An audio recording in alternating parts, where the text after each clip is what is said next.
Hello, and thank you for joining me for this master class. My name is Justice Bedu.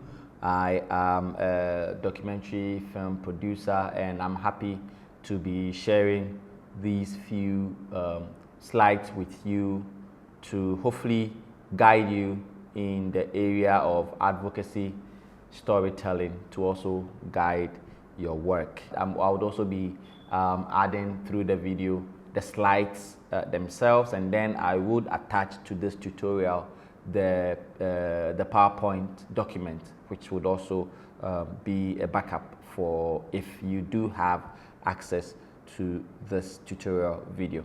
So let's get in right away. Just to give you an idea of what I would be covering in this presentation, I want to first start off speaking about the concept of advocacy journalism and what it is generally, how to go with the human interest approach, and then I would also be speaking about the tips, a few tips that could help you in terms of your writing, because really writing is the foundation of it all.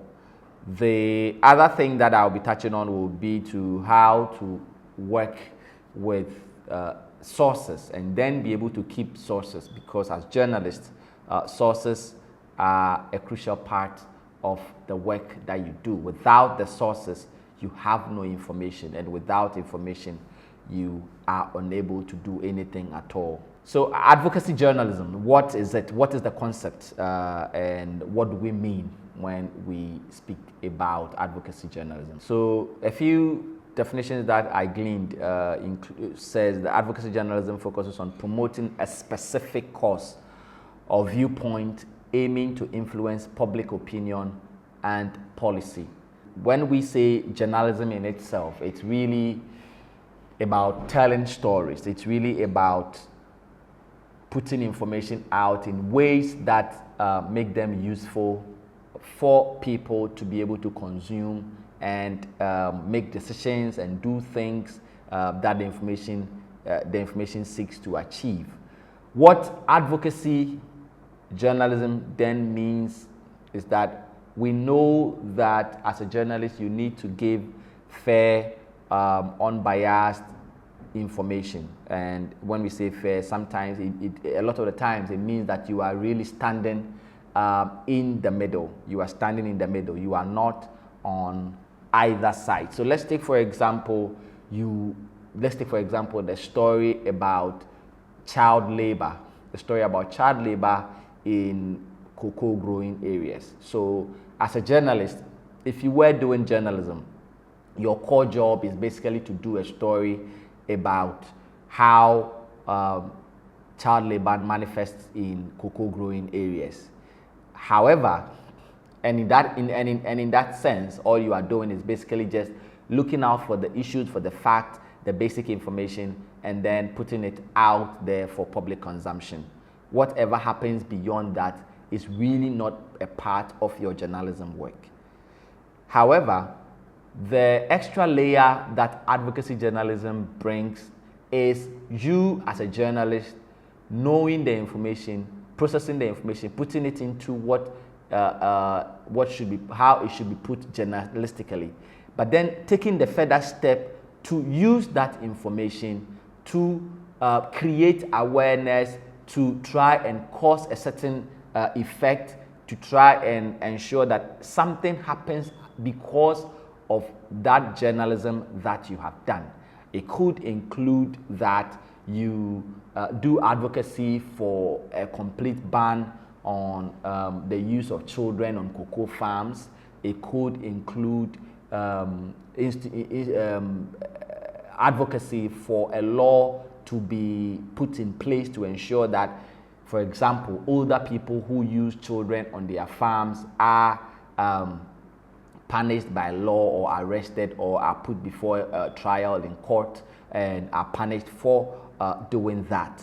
So those are the things that advocacy means. You are using the journalistic information to cause a certain action or a certain activity to happen beyond just the journalism that you have done. So then it says advocacy journalism moves beyond reporting fact to pursuing change, to ensuring that things happen as a result of the journalism that you have done. So another example could be for if you were doing a story about, say, malaria, for example.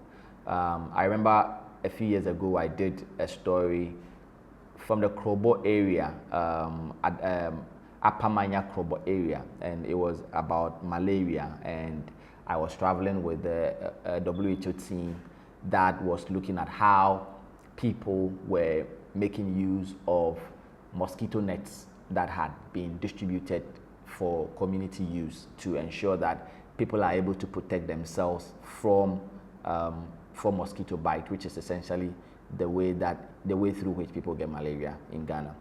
And what we found whilst working on this story was that a lot of the people were not using the mosquito nets for what it was for its intended purpose, which was to cover the birds when they slept in at night. Instead, they were using them as fences for their gardens. So then what it meant was that I went there to do a story basically about malaria and how mosquito nets could help reduce the incidence of malaria within the Krobo area. However, people were using mosquito nets that had been given out to them to help protect themselves from mosquito bites as fences for their gardens. When we did this story, we worked with a community CSO within the area to be able to mount community engagement with the evidence that we had found from the stories that we had done to ensure that people could now realize what it is, the sort of harm that they were doing to themselves, not using these nets for their intended purposes. So that basically is the underlying principle of what advocacy journalism is, and I hope that those two examples are helpful. So when doing advocacy journalism, there are a lot of things that, in fact, you could do advocacy journalism on almost every subject. However, and especially within our context as Ghana and as a developing country, there are some subjects that are really critical if you want to do something around advocacy journalism. You should consider, one, how timely the issue that you are working around is, how relevant is the issue, and how significant is the social impact. As journalists, we can put our time to use on almost everything else, but the key question that you need to ask yourself is, what would be the use of this issue as a journalist for me and also for my audience? Because the thing with advocacy journalism is that it's not just you telling your story or doing your basic job as a journalist. You are also turning yourself into some form of an activist to ensure that your work as journalist has an impact on people and on communities. So how timely is this issue that you are working around? How relevant is it to the people? And what sort of social impact do you think it would have? And then also ask yourself that, is this something that is going to resonate with these people? Is this something that these people would even care about? So if you were doing a story say you went to a Muslim community, and then if you had done your basic background research, you would know that generally in Islam and around the Islamic religion, Muslims do not like to eat pork, for example, right? And so if you were doing a story around piggery or pigs, between an audience that is largely Muslim and an audience that is largely Christian, you need to weigh who between these two audiences would is likely to be more interested in your story or the issue around which you are doing your journalism. And then also you look at the context. Again, it comes back to the issue. How is this relevant to the people? Is this something that they care about? Is this something that affects them directly? And so what are the steps? What are the steps that you need to take? So you now have a broad understanding of what generally the advocacy journalism is about. You have an understanding of what issues you should be looking out for. You have an understanding of how you need to target your work and your message. So what are the next steps? So the next steps I would say would be to create a compelling story with a clear beginning, middle, and an end. A lot of the times the content that we produce as journalists sometimes are convoluted. We tend to bundle too many issues together, and in doing that, it basically allows the critical issues that people need to consume to enable them take the sort of action that we want them to take. We are either burying these issues in a way that people can read our stories or engage with our content from start to finish, and they are most likely going to miss this critical issue. So keep it simple, hit the nail right on the head from the beginning, the middle, and then the end. Use personal stories. People are more likely to engage with stories that speaks to them or speaks to their reality. So people are most likely going to click on your story or going to open it and read because they see themselves in the story. There is something in the story that connects to them directly. And so reading it or watching it is useful for them.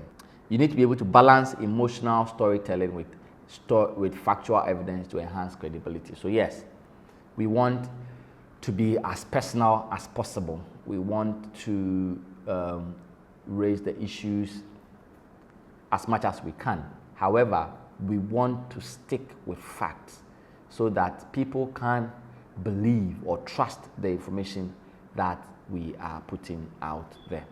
So you need to decide what you want to highlight. You need to decide where you want to lay your focus. Because the thing with journalism or information or even content creation generally is that you can focus on anything at all. And that again would be driven by what your focus is or what you want to achieve.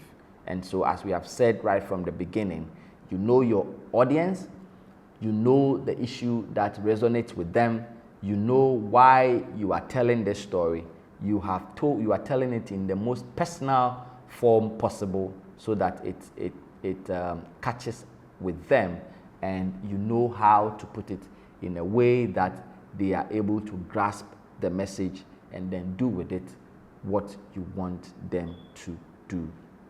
You need to ensure that the advocacy message is consistent throughout the story. So you are hitting the message, but you are also consistently reminding them that this is something that you can do something about. There's an issue that you can do something about. Yes, you are reading about child labor on cocoa farms, but can you also put yourself in the shoes of this child, this 6-year-old who is carrying a bag of cocoa, walking 10 kilometers from the farm to the house? Put yourself in the shoes of this child, and then in that sense you are able to feel the impact, and then you would be able to, you are more likely to do something about it. You need to ensure that the information is accurate and verified. So there is a whole bunch of information out there, especially in this age of social media, the internet age, artificial intelligence.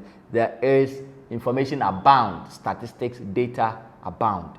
It is your job whether you are a journalist, whether you are a CSO person, whether no matter who you are or where, from which angle you are telling this story from, you need to be able to distill the data, distill the fact, distill the numbers to ensure that you are right and you are not putting out information that is incorrect. Avoid bias, ensure all sides of the story are represented fairly.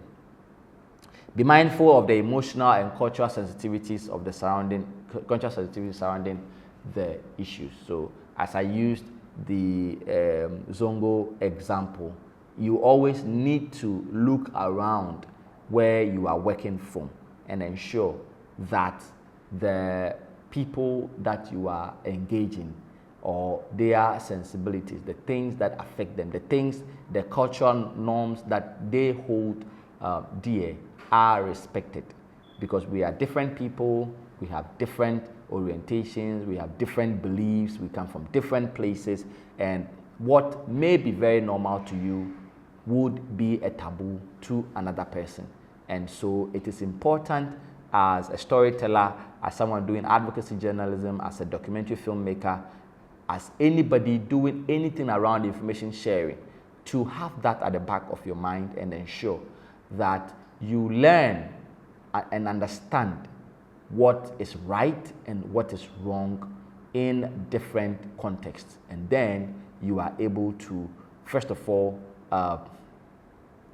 understand it and also live by them accordingly. Sometimes it's not even about the stories themselves. Sometimes it's about even the process that you go through to tell these stories. So, for example, there are some places where people do not work on a certain day. Say where I come from, Wednesdays, when I was growing up, Wednesdays were bad days for going to the farm. Wednesdays are bad days for going to the farm because according to the locals and all when we're growing up, those are the days that the deities from the river bodies and then the gods on the farm, those are the days when they also have their rest.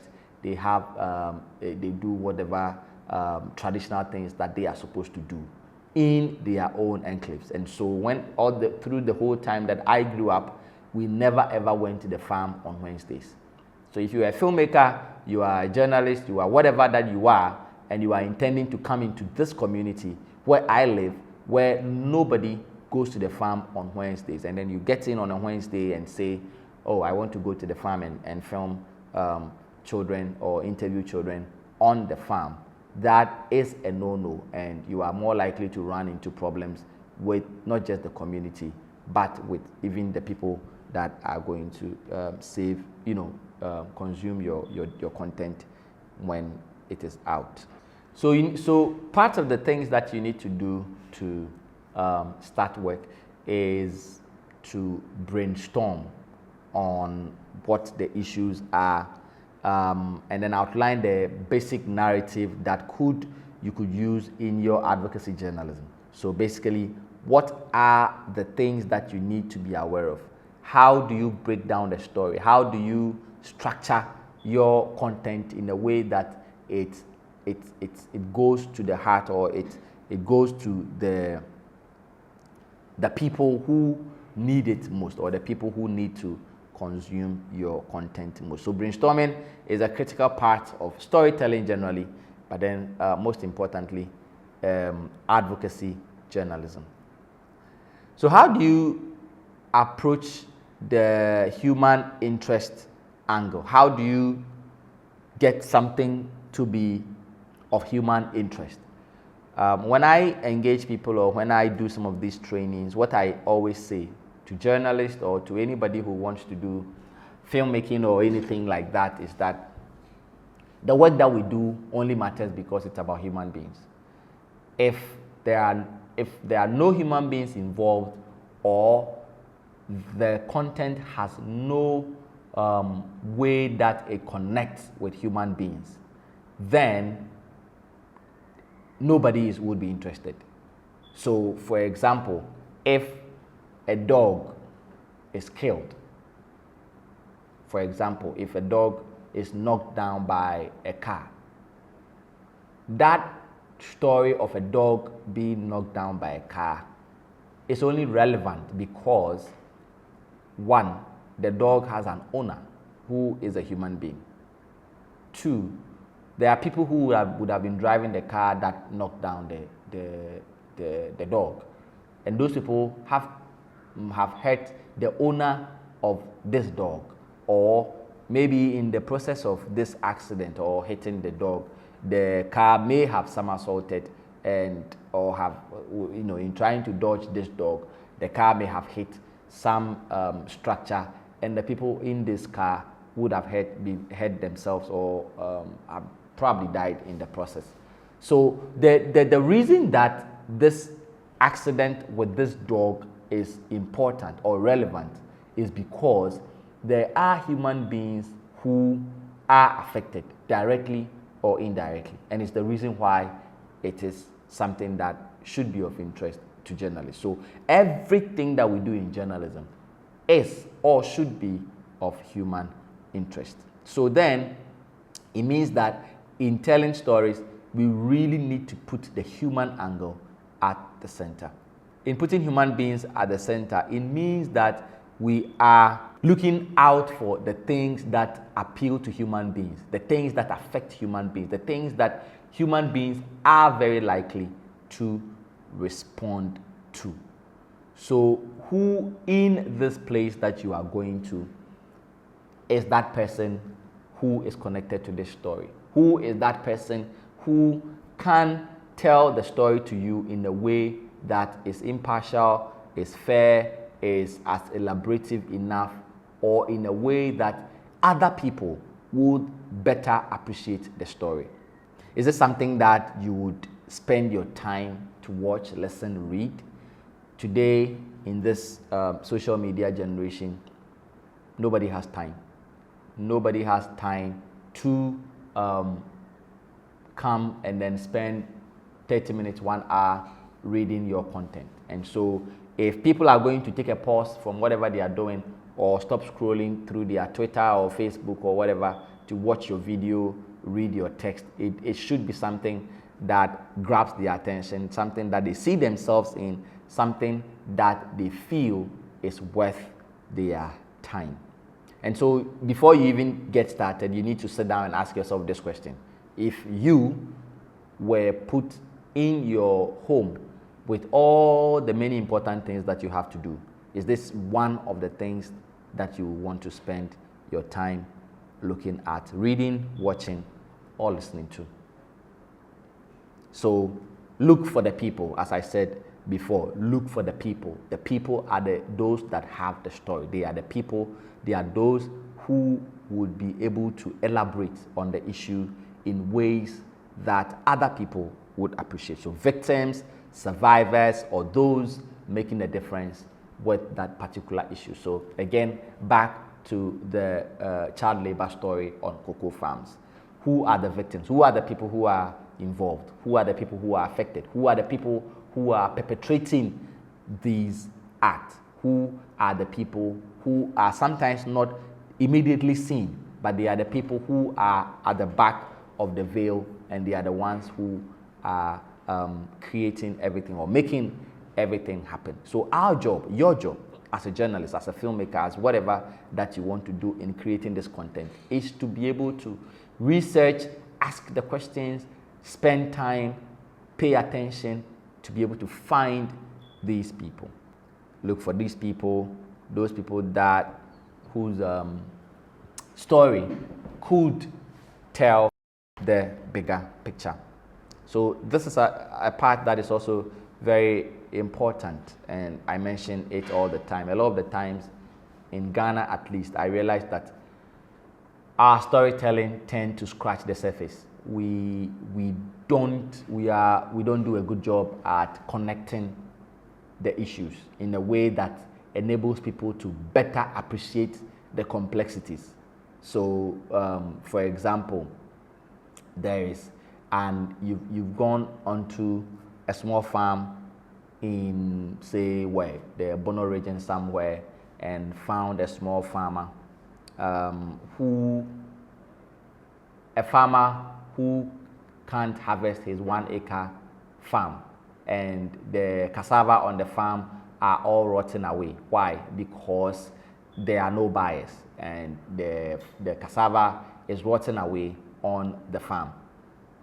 So you just go, you ask this old woman, why are the cassava, why is all of this rotting away? And then oh yeah, we don't have buyers, it's a problem getting buyers, and it's difficult, it's tough, everything is tough. That's good. It's good that you're able to get this story. However, that story of this one farmer in this small village is just one out of thousands, possibly hundreds of thousands of other farmers across the country.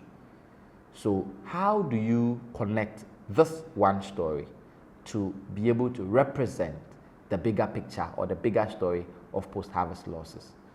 And this is what I mean by targeting the bigger picture.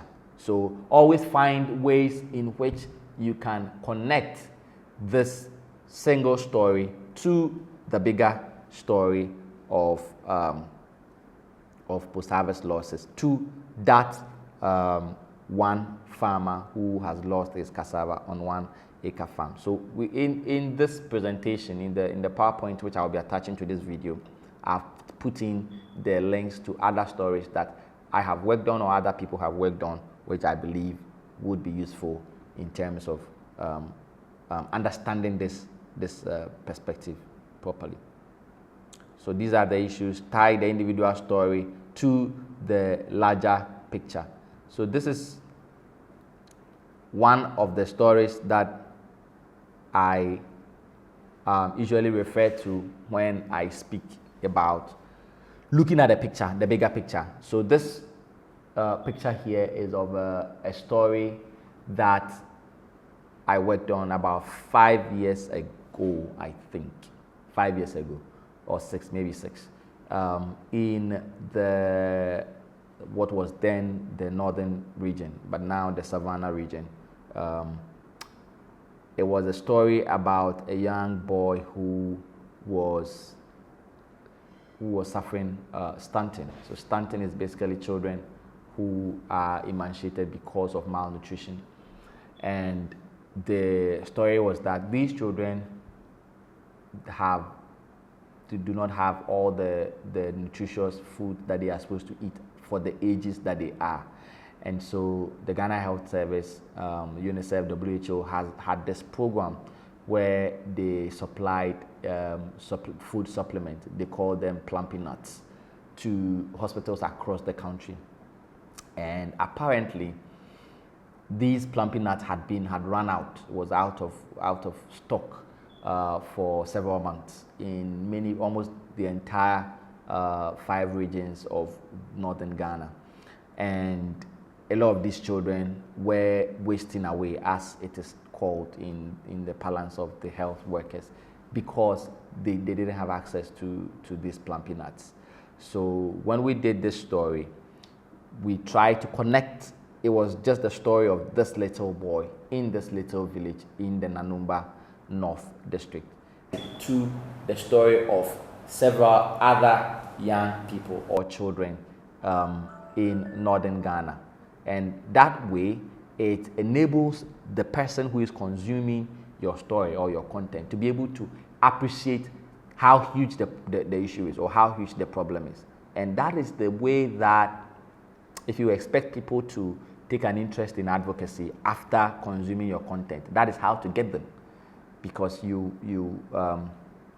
want to appeal to their emotions, you want to tickle their emotions, and in that way you are able to, if you like, turn them on, and then following from watching your content, they have the edge to want to do something about the issue, because the bigger the problem, the more likely that people will feel affected or feel, if you like, commissioned to want to do something about them. So I have a few tips on writing, because as I said from the beginning, writing is a critical part of the work that we do as filmmakers, as journalists, as documentary producers, as people who deal with information. Writing, you can't do without writing and writing well. So my first tip will be start by introducing the individual story, setting the stage for the broader issue. So this is a story that is in the PowerPoint I've recently done for a science magazine called SciDev. It's about the first GMO cowpea that had been produced by Ghanaian scientists. And the story is about how these new seeds are hopefully going to help farmers deal with the issue of pests that are eating, that have always eaten up the leaves and the leaves of their cowpea. So cowpea, which is basically beans, is a major staple in Ghana, and so it means that if farmers, for example, as if you read in the story, were losing sometimes up to 70% of their harvest because of a small insect that is called the pod bearer. So the pod bearer is a pest that basically eats up these plants, and then in that sense they are unable to fruit and then be able to produce as much cowpea or beans as they should. So we found this farmer in Wale Wale who has grown cowpea almost his entire life, and he then speaks about how difficult it is to be able to work with these low producing seeds and what that means for him as a farmer, and then the sort of impact that it has on him. Sometimes they go in for bank loans, huge bank loans, hoping to get a good harvest at the end of the farming season. They are unable to pay for these loans. Why? Because if you are losing up to 70% of your harvest to these pests, then you are barely able to break even after the farming season. And this is how it impacts them directly. So by starting off with this guy's story, you are immediately touching the heart of the issue.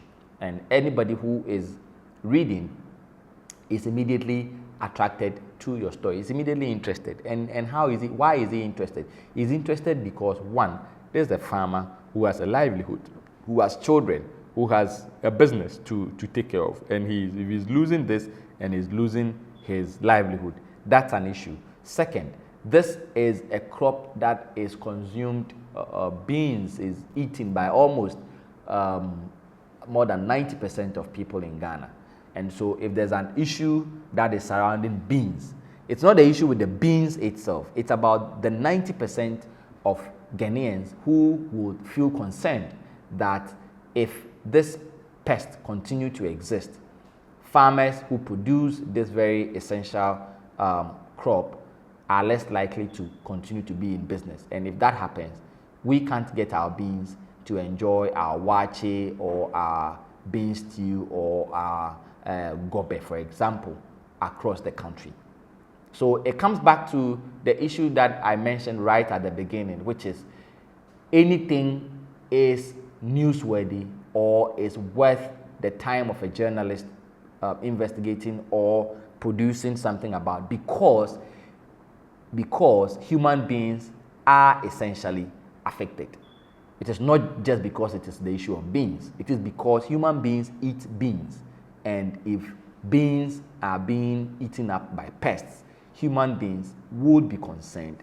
And if you did a story about this, human beings are likely to want to read and understand that issue. So arrange your writing, arrange your filming, arrange your interviews in ways that makes logical and chronological sense, so that you are not jumping from 2 to 6 to 10 to 11. You are moving with your reader. You are moving with the person that is watching your content, because you are taking things one after the other, and they are in a logical order, in a way that people are able to understand. So use storytelling techniques that evoke empathy, such as descriptive language, direct quotes, so direct quotations from the people that you interview, quotations that are powerful enough to want to touch other people who are watching. Use vivid imagery, so words that are out there, words that evoke responses, words that evoke feelings out of people who would be watching.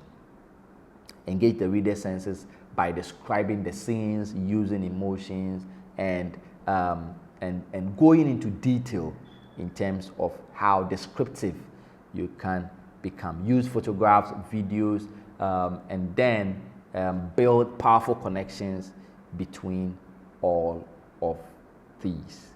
Include voices from experts. Experts are critical in the work that we do. They do many things, including adding credibility to the content that you are producing.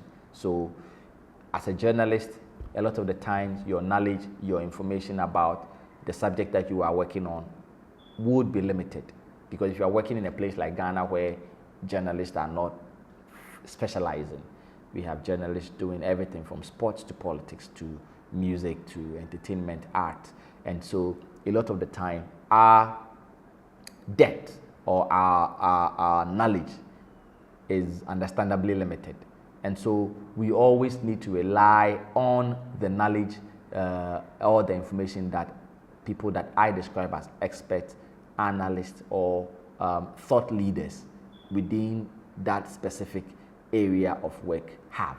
And this could range from academics,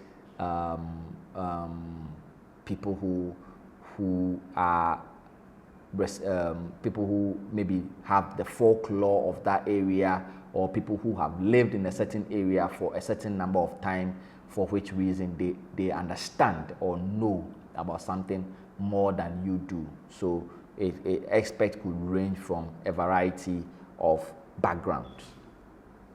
And now, especially with the way that things are going, it is important to incorporate infographics, statistics, use audio visuals or content that makes the work that you are doing visually stimulating and engaging enough for people to want to spend their time on. Balance emotional storytelling with factual evidence and credibility. Headlines, your captions that you put on photographs should be powerful enough to evoke the sort of responses that you are looking for. Ensure that the headlines clearly convey the core message of the advocacy that you want to evoke. When I started, I did say that sources are crucial. Sources are very important for our work as journalists, as filmmakers, or as documentary producers, because sources are the places where we get information from. It is through the sources that we are able to know, for example, that there's even an issue of child labor on cocoa farms in Ghana, or that there's an issue of villagers using mosquito nets as for gardens. So as a journalist, you need to deliberately cultivate sources. You need to deliberately ask for and keep contacts, because there would always be the need to speak to people, to ask for further information, to ask for direction, to ask for some work that has previously been done about what you intend to work on. Because I always also say that you are never ever going to do something that has never been done before. So whatever you intend to work on, it has been the subject of someone else's work, someone else's art, someone else's whatever that he is doing. And so it is important that you actively look for these people, find them, and get that information, or rely on their knowledge, expertise, to be able to make your work better. So this is one thing that I'm sure is basic for almost every journalist. Approach sources with sensitivity. So there's generally a lot of, it could be a whole content on how to treat your sources, how to keep them, how to approach them in ways that make them feel respected, make them feel they can trust you, and make them want to always open up with you. So you need to ensure that they can earn your trust. You need to ensure that you are not recording them or exposing them to undue harm or public attention or critique that affect their work, their personality, or whatever.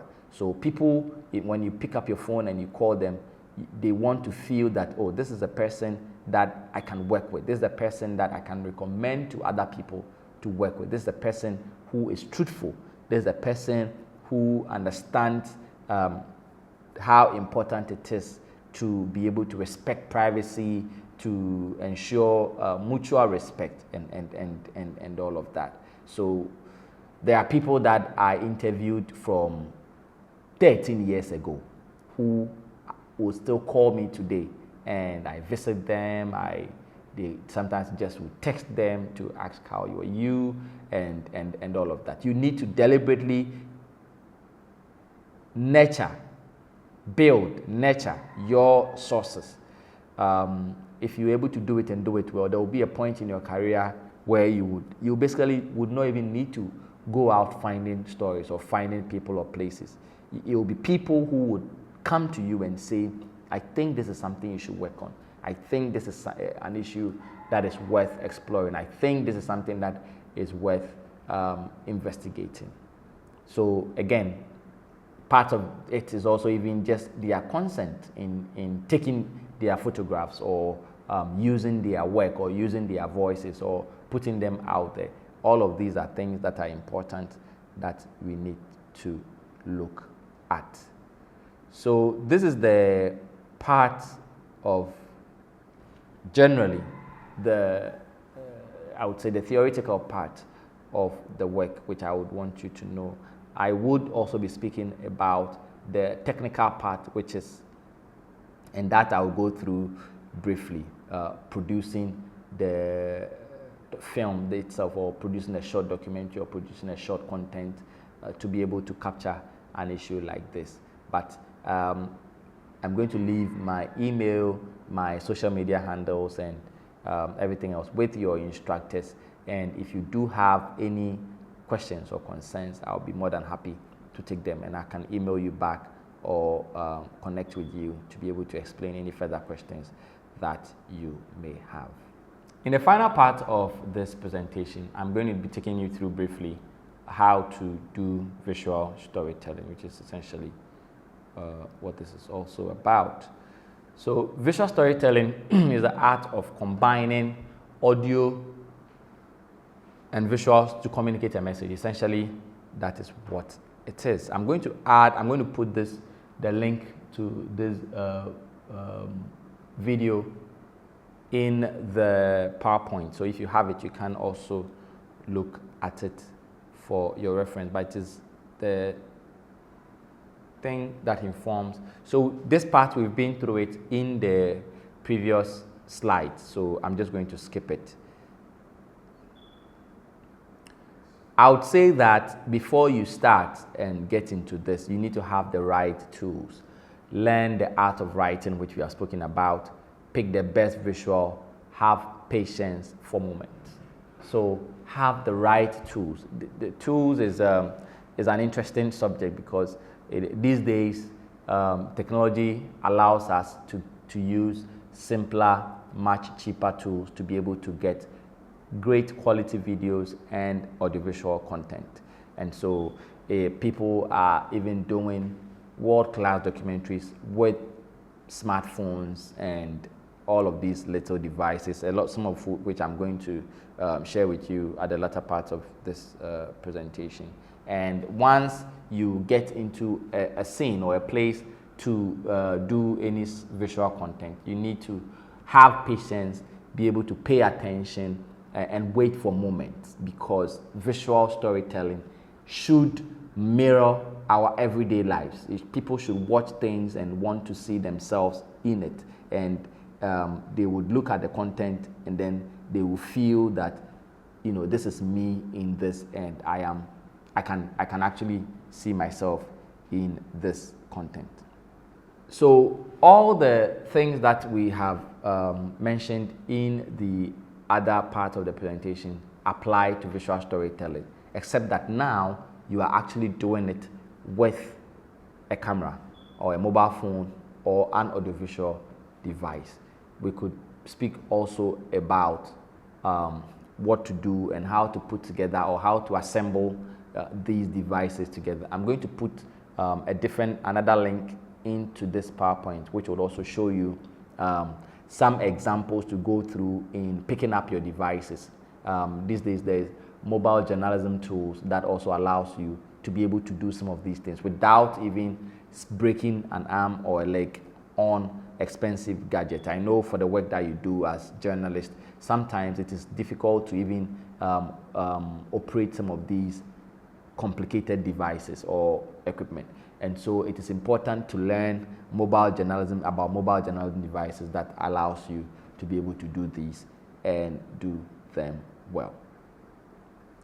Thank you very much. And as I say, I am open to questions and should be able to share further insight should that some of these come along after you have watched this tutorial. Thank you very much.